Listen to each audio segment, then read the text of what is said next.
Hello students, today we are going to start a new chapter, motion in a plane. Motion in a plane. Motion म्हणजे गती, plain म्हणजे प्रतल मराठीमध्ये. आता plain कोणाला म्हणायचं? प्लेन म्हणजे असा एक सपोज एक लेयर असेल, हा एक लेयर आहे, व्हर्टिकल लेयर आहे सपोज. ह्या लेयरची तिकडे लेंथ किती, इकडे किती लांब, वरती किती लांब, खाली किती लांब, all infinite, length breadth infinite. आणि असा पातळ जो थर असतो, हा ते ठेवून द्या. असा पातळ जो thin, very thin layer, whose length breadth we didn't know, it is infinite. Such layer is called as plane, म्हणजे प्रतल त्याला म्हणतात. ह्या प्लेनला कट करणारा दुसरं प्लेन असू शकतो. So many planes. प्लेन्सचा अर्थ माहिती की नाही? This board is also one of the plane. Our page of any book is also a plane. Plane concept माहिती आहे? Motion in a plane. आता आपण 2 डायमेन्शनल चा विचार करणार आहे, एक्स वाय. आता सपोज एखादा पार्टिकल आहे, एक्स डायरेक्शन ही वाय डायरेक्शन आहे, बोलू नका. This one is x direction, this one is y direction. If the particle is moving only in this direction, if the particle is moving only in the x direction, means it is motion in a single direction. It is motion in a single direction.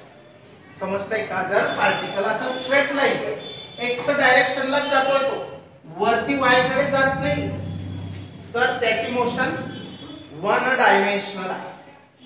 पण जर particle इथून असा गेला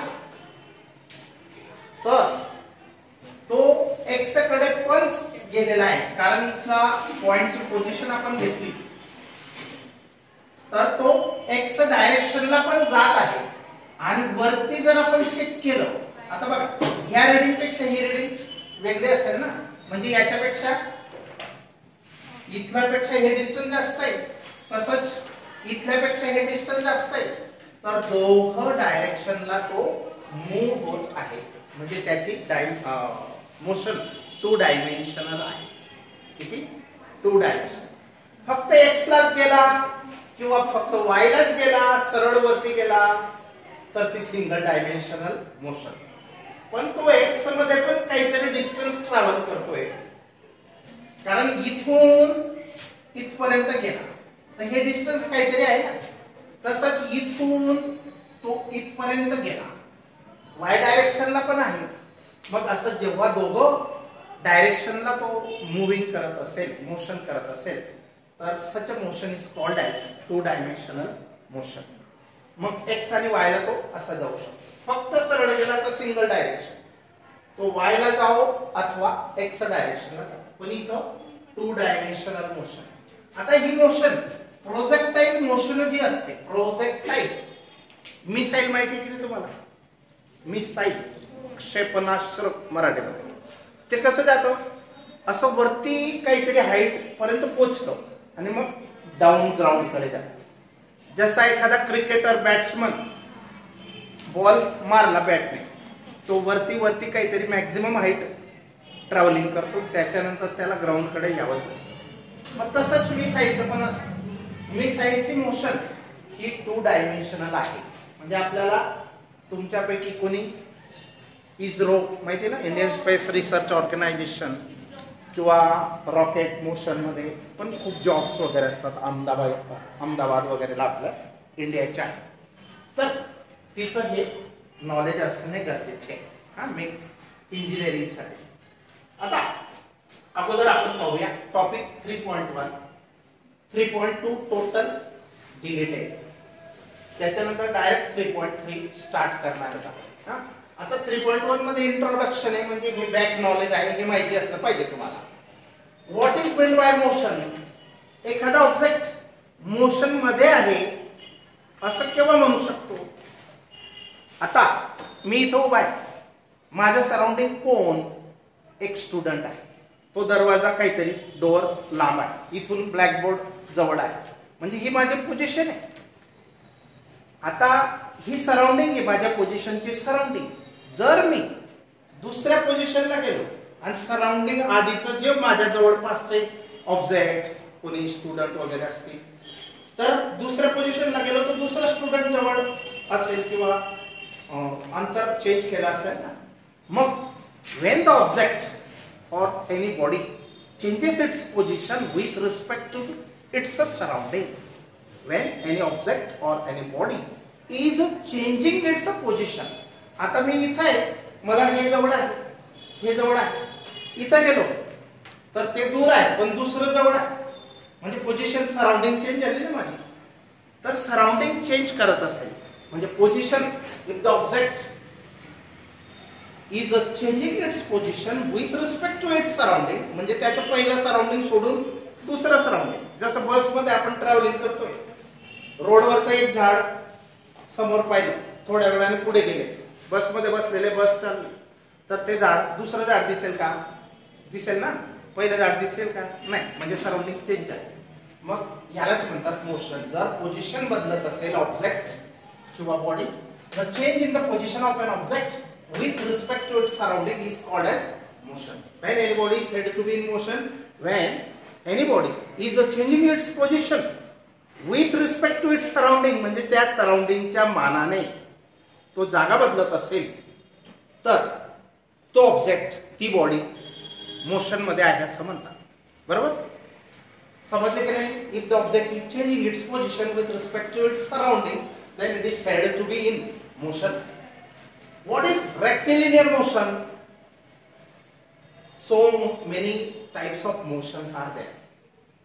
Rectilinear means in a straight line.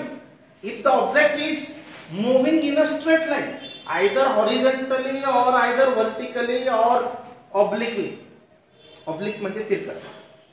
तर तो कसाही जात असेल पण डायरेक्शन सिंगल असेल, त्याची डायरेक्शन चेंज करत नसेल, थोडा ह्या डायरेक्शनला गेला, थोडा त्या डायरेक्शनला गेला, असं नाही असेल तिथं, म्हणजे single and single direction.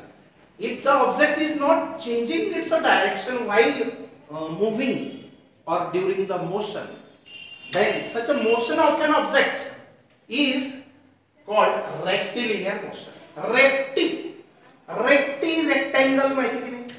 Rectangle मध्ये त्याच्या साइड्स वाकड्या तिकडे असतात का? नाही, त्याला स्ट्रेट असतात त्या, बरोबर की नाही? लेंथ असते, ब्रेड्थ असते रेक्टँगलला. मग लिनियर म्हणजे लाईन, लिनियर म्हणजे काय? लाईन. रेक्टी म्हणजे एक तर सरळ वरती, एक तर सरळ आडवं, सरळ सरळ, त्याला रेक्टी म्हणायचं. आता सरळला आपण स्ट्रेट लाईन म्हणतो. तर बघा, motion in which an object travels along a straight line, straight म्हणजे सरळ रेषा, is called rectilinear motion. समजलं मग? आता जर बॉडी अशी जात असेल तर याला कर्व्हिलिनियर मोशन म्हणायचं. 9th मध्ये झालंय तुमचं. हा, आणि तो सर्कल मध्ये फिरत असेल त्याच पाथ मध्ये. If the object is moving along the circumference of a circle again and again, such a motion is circular motion. Again, pendulum is moving from main position to left to right again and again. Its motion is in a single plane. त्या पेंडुलमची motion काय असेल? Single plain मध्ये आहे. पेंडुलमच्या मोशनला oscillatory motion असं म्हणतात. आणि जर तुम्ही एखादी पट्टी घेतली स्टीलची स्केल आणि तिला इथं फिक्स केलं आणि इथं थोडंसं असं व्हायब्रेट केलं, किंवा सडई असते आपल्या याची निघालेली छतावर एखादी, तिला मुद्दाम जाता येता आपण हे करत राहतो, ती जाते येते about its a mean position, middle position, that is called vibratory motion. कंपन गती. कंपन म्हणजे ऑब्जेक्ट जिथल्या तिथं लेफ्टला जाणे, राईटला जाणे, जितका लेफ्टला तितकंच राईटला, पुन्हा आणि पुन्हा, again and again, then it is vibratory motion.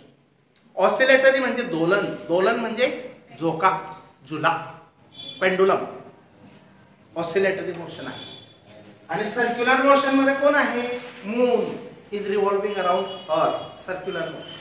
तर असे टाइप्स आहेत. त्याच्यापैकी ही फर्स्ट बेसिक बेसिक टाइप म्हणजे रेक्टिलिनियर मोशन आहे. If the object is moving और ट्रॅव्हलिंग और covering a distance in a straight line then it is said to be in rectilinear motion. Okay, now समजलं की नाही? आता what is difference between distance and displacement? हा topic तर actually 9th लाच आहे. डिस्टन्स अँड डिस्प्लेसमेंट मी तुम्हाला एक एक्झाम्पल दिलं होतं. तर डिस्टन्स आणि डिस्प्लेसमेंटचं तर समजा हे एक इकडे ए नावाचं विलेज आहे, तिकडे बी नावाचं विलेज आहे. तर बी कडून ए ला जायला एक असा पाथ आहे. हा परत इकडे पाणीच पाणी डॅम सारखा आहे. मग एका माणसाला बी कडून ए कडे जायचं आहे. तो हेलिकॉप्टरने गेला का शिप बोटने गेला का या रस्त्याने गेला, याला डिस्टन्स म्हणतात. तो असा गेला तर हे टोटल डिस्टन्स जितके किलोमीटर असेल. इथून इथं गेला तर मग त्याला डिस्टन्स कव्हर्ड म्हणतात. शिप मध्ये गेला समजा तो असा शिप मध्ये गेला तर ही शिप आहे याच्यामध्ये गेला तर काहीतरी वेगळं डिस्टन्स असेल. म्हणजे डिस्टन्स डिफरंट असू शकते. पण डिस्प्लेसमेंट तो आधी इथं होता नंतर इथं आहे, तो डिस्प्लेस झाला. आणि हे जे शॉर्टकट डिस्टन्स आहे, जरी त्याला जाता नाही आलं टेकडी टनेल म्हणजे बोगदा करून जाता नाही आलं तरी पण त्याची डिस्प्लेसमेंट हे शॉर्टेस्ट डिस्टन्स असेल. डिस्प्लेसमेंट ही असेल पण डिस्टन्स ट्रॅव्हल्ड आर डिफरंट. मग हा फरक आहे डिस्टन्स आणि डिस्प्लेसमेंट. डिस्टन्स म्हणजे वाकडा तिकडा पाथ जरी असेल तरी प्रत्येक तुकडं ऍड करत आहे, तो किती पण वाकडा असतो. पण डिस्प्लेसमेंट म्हणजे स्ट्रेट इनिशियली कुठं आधी कुठं होता आणि फायनली कुठं आहे यांच्यामधला shortcut distance shortest distance is the displacement. Displacement म्हणजे विस्थापन. तो इथं होता आणि तो तिथं पोहोचला म्हणजे डिस्प्लेस झाला.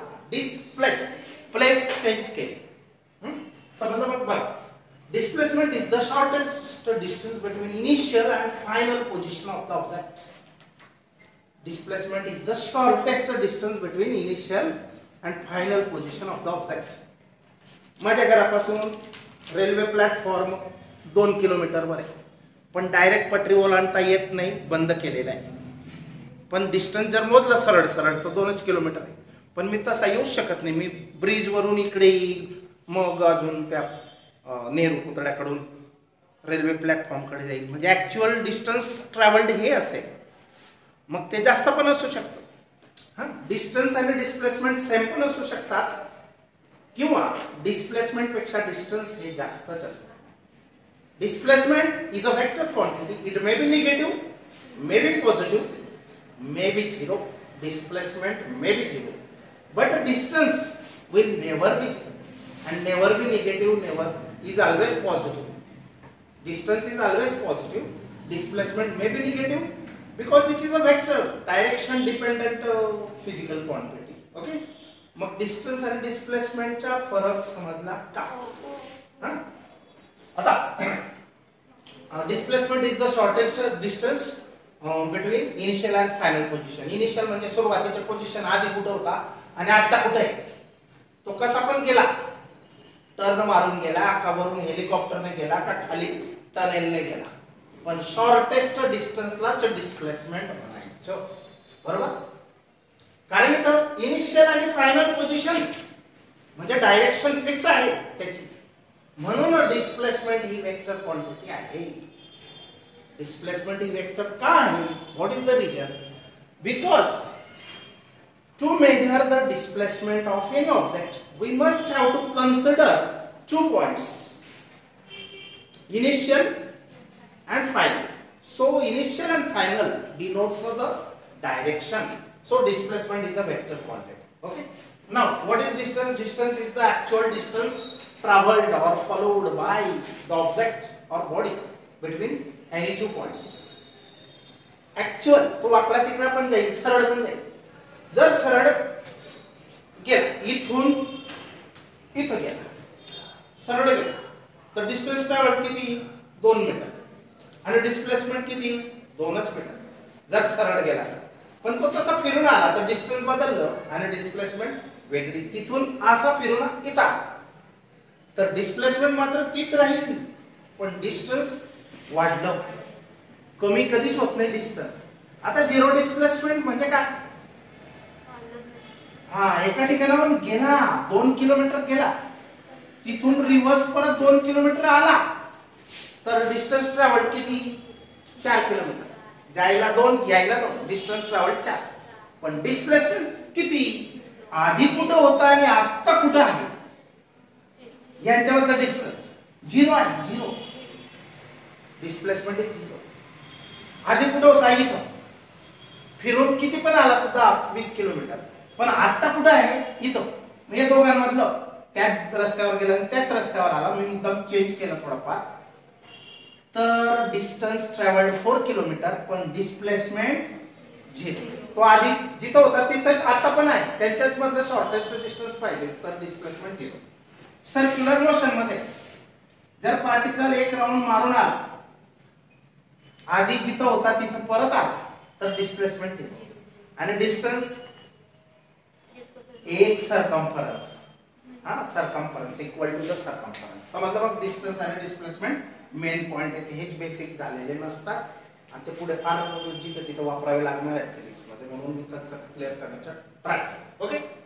आता distance is the actual path, म्हणजे खरा रस्ता travelled or followed by the body or object between the 2 points in which it moves. जे 2 पॉइंट्स मध्ये तो मूव्हिंग करत आहे. What is the difference between uniform and non uniform motion? Uniform म्हणजे एक समान, नॉन युनिफॉर्म म्हणजे एक समान नाही. एक समान म्हणजे आता एक प्रॅक्टिकल करूया. मी इथं आहे बरोबर, 1 सेकंदात मी इथं पोहोचलो, अजून दुसऱ्या सेकंदात तितकंच अंतर पार केलं. जर एका सेकंदाला जितकं डिस्टन्स पार केलं तितकंच जर दुसऱ्या सेकंदामध्ये असेल, ड्युरिंग द सेकंड दुसऱ्या सेकंदाला पण तितकंच असेल, अजून तिसऱ्याला पण तितकंच असेल. If a body is covering equal distances in equal intervals of time, then it is said to be in uniform motion. सारख्या वेळेत सारखे अंतर.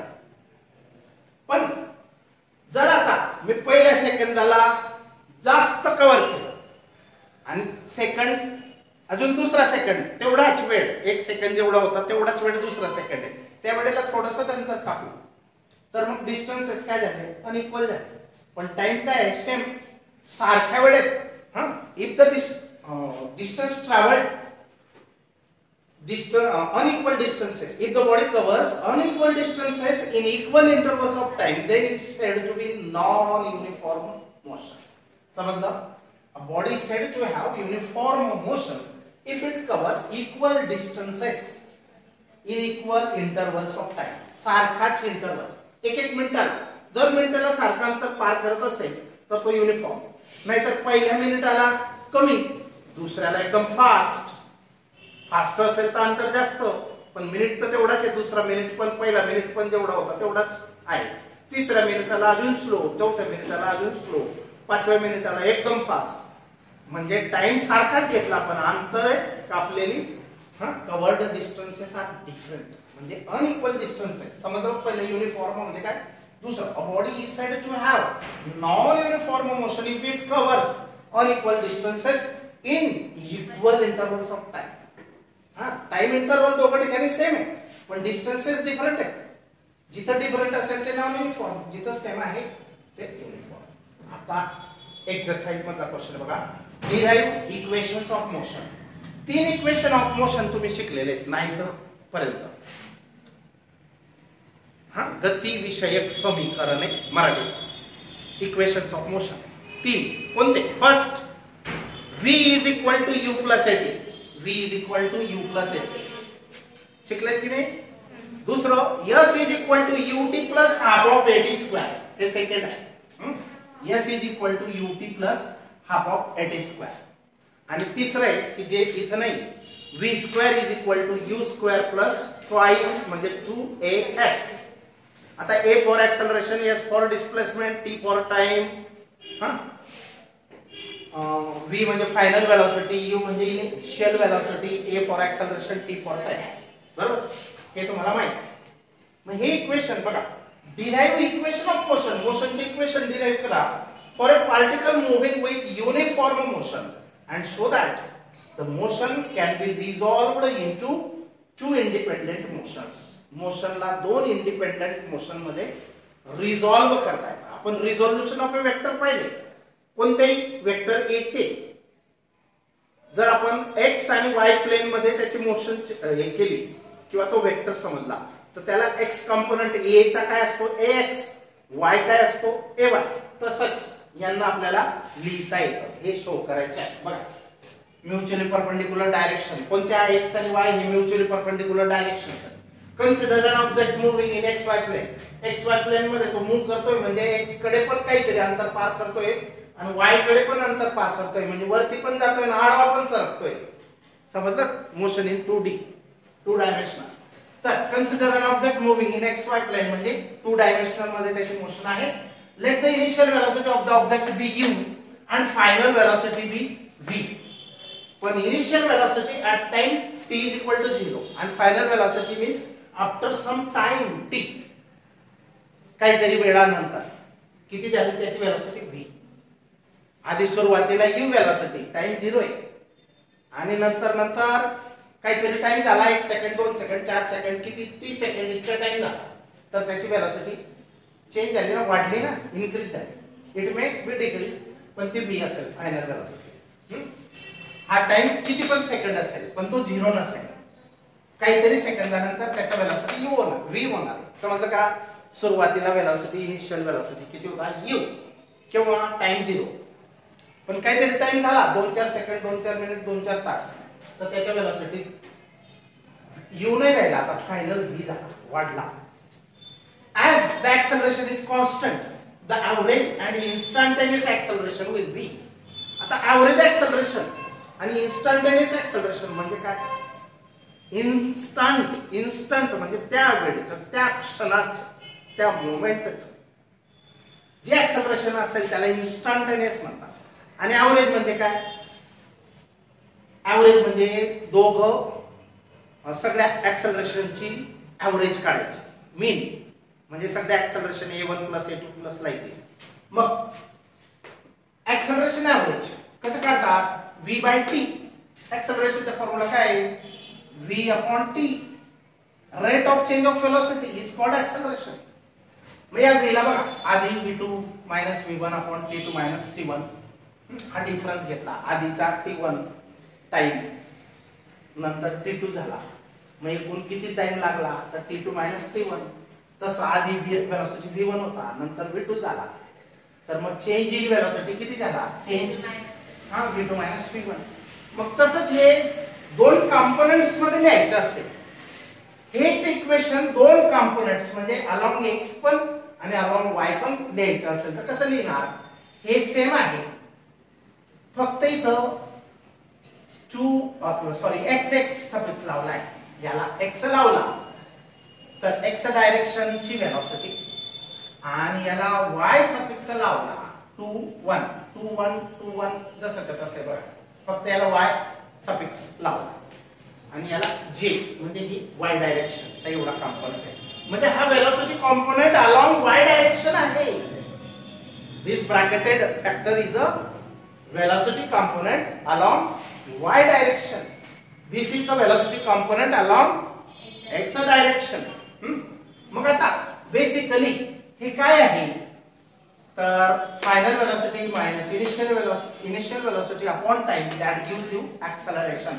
आणि याला इक्वॅलिटी मध्ये म्हणजे इंटरचेंज सिम्प्लिफाय केलं तर आन्सर काय मिळेल? या इक्वेशन वर v is equal to u plus at. This is the first kinematical equation. Here v, u, a are vector quantities and time is a scalar. Not arrow is not written there. Okay. आता similarly second equation कसं आहे? Let the displacement of object is from time t is equal to 0 to t. 0 to t म्हणजे आधी काहीच वेळ झालेला नव्हता, नंतर 1-2 मिनिटं झाल्यानंतर म्हणजे t एवढा टाइम झाल्यानंतर त्याची डिस्प्लेसमेंट s इतकी झाली. s इतकी झाली. आता v एव्हरेज कसं करतात? दोघं इनिशियल आणि फायनल दोघं वेलोसिटीची ऍव्हरेज घ्यायची अपॉन 2 म्हणजे हाफ ऑफ मिडल मीन सरासरी ऍव्हरेज तर v ऍव्हरेज असा तसा मग s is equal to vt हे पण शिकलेत तुम्ही s is equal to vt किंवा वेलोसिटीचा फॉर्म्युला काय आहे वेलोसिटीचा फॉर्म्युला काय डिस्प्लेसमेंट अपॉन टाइम मग डिस्प्लेसमेंट आपली s आहे टाइम आपला t आहे आणि वेलोसिटी v आहे v is equal to s upon t v is equal to s upon t आपल्याला s पाहिजे तर काय करावं लागेल vt s is equal to vt पण हा v कोणता घ्यायचा ऍव्हरेज कोणता घ्यायचा ऍव्हरेज समजलं vt कसं आलं s is equal to vt हे तर 9th 8th पासून शिकताय तुम्ही हा अपस्ट्रीम डाउनस्ट्रीम चे एग्जांपल्स होते बघा समजलं मग ही आता ह्याची व्हॅल्यू काय आहे t पुटअप केली t जसं आहे तसा आता परत v ची व्हॅल्यू पुटअप करायची काय करायचं v ची व्हॅल्यू पुटअप करायची तर v ची व्हॅल्यू काय आहे u प्लस at हा नंतर u प्लस at v ची व्हॅल्यू u प्लस at आणि हा v तर अपॉन 2 into t मग v प्लस याला सिंप्लिफाय केलं तर तुम्हाला काय मिळेल second equation s is equal to ut plus half of at square this is the second equation of motion equation 1 and 2 can be resolved मोकळे केले into their x and y components आता याला x लिहिलं याला तर x component तसंच डिस्प्लेसमेंटच्या second इक्वेशनला पण x लिहिलं बरोबर तसंच हे फर्स्ट इक्वेशनला y म्हणजे हे y साठी हे x डायरेक्शन साठी यूज करता येईल हे x साठी हे y डायरेक्शन साठी यूज करता येईल मग it can be seen from 3 and 5 कसे for x direction involved only x equation 3 and 5 involves only